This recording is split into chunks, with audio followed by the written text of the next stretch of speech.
आज के इस वीडियो लेक्चर में हम जो टॉपिक पढ़ने जा रहे हैं वह है प्रथम संक्रमण श्रेणी।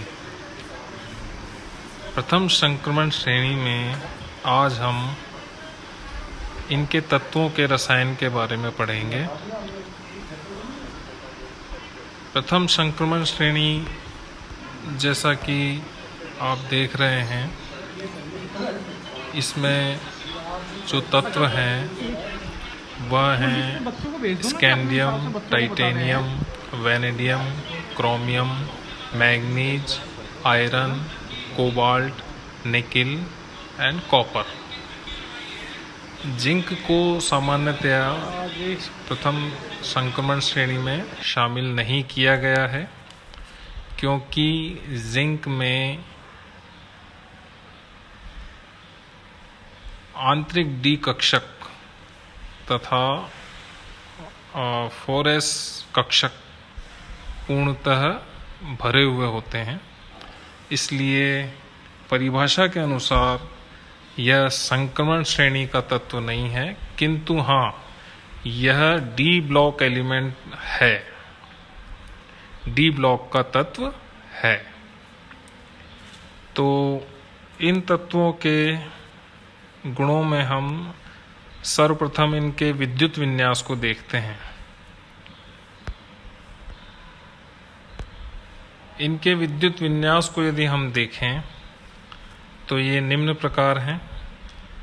आप देख रहे हैं जैसा कि इलेक्ट्रॉन भरने का क्रम 1s में 2, 2s में 2, 2p में 6, 3s में 2, 3p में 6 और इसके पश्चात 3d और 4s जो उपकोश हैं, इनमें क्रमशः इलेक्ट्रॉन भरे जाते हैं।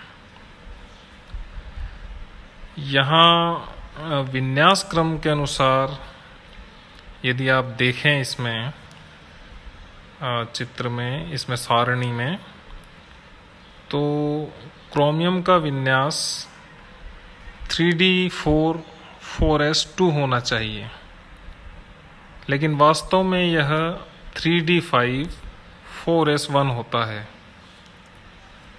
इसका कारण यह है कि 3d5 4s1 विन्यास में 3d तथा 4s उपकोश अर्धभ्रत होते हैं, और हम जानते हैं कि अर्धभ्रत तथा पूर्णभ्रत उपकोश परमाणु को स्थायित्व प्रदान करते हैं। अतः क्रोमियम 3d4 4s2 विन्यास के स्थान पर 3d5 4s1 विन्यास ग्रहण करता है। इसी प्रकार यदि कॉपर में हम इलेक्ट्रॉनिक विन्यास को देखें तो यह भी 3d9 4s2 विन्यास के स्थान पर 3d10 4s1 विन्यास ग्रहण करता है, क्योंकि 3d10 4s1 विन्यास में 3d पूर्णभ्रत तथा 4s उपकोश अर्धभ्रत होता है। इसके बाद यदि हम परमाणुवीय तथा आणविक त्रिज्या की, आयनिक त्रिज्या की बात करें, तो प्रथम संक्रमण श्रेणी के तत्वों की परमाणुवीय त्रिज्या या परमाणुवीय आकार तथा आयनिक त्रिज्या के मानों का यदि हम अवलोकन करें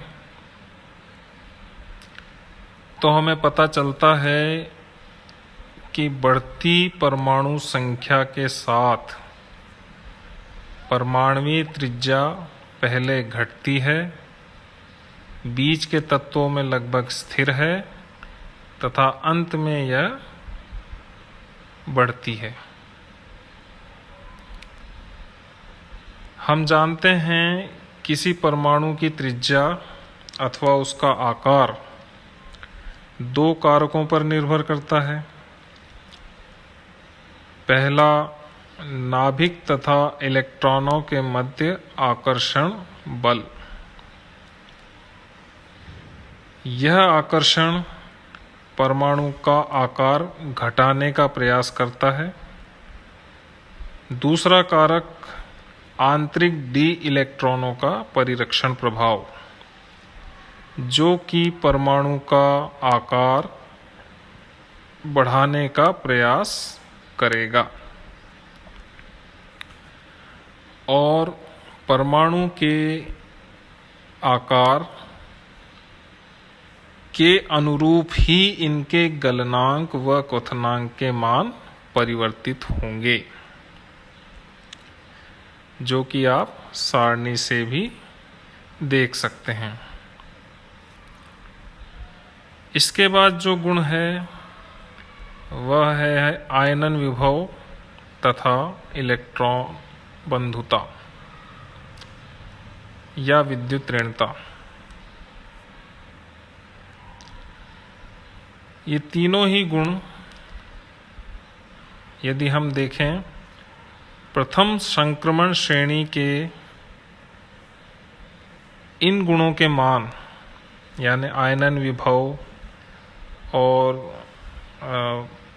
विद्युत ऋणता की हम बात करें, विद्युत ऋणता अथवा हम इलेक्ट्रॉन बंधुता जो है ज़्यादा सही रहेगा, तो इनके मान यदि आवर्त सारणी में हम बाएं से दाईं ओर जाएं तो सामान्यतः मान बढ़ते हैं। आयनन विभव के जो न्यून मान हैं ये इन धातुओं को अधिक क्रियाशील बनाते हैं, क्योंकि न्यून मान का मतलब इलेक्ट्रॉन का आसानी से त्याग होना है।